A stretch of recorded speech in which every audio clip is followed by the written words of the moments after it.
Stop scrolling. Did you know medieval monks turned serious old books into wild doodle playgrounds? In the margins, they drew rabbits jousting, snails battling knights, and even fish with human faces.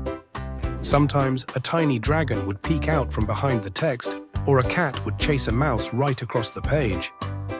No one really knows why they did it. Maybe boredom, maybe secret jokes, or just pure fun. Next time you see a dusty old book, imagine a world where the real action was happening in the margins. Would you doodle a unicorn or a snail knight?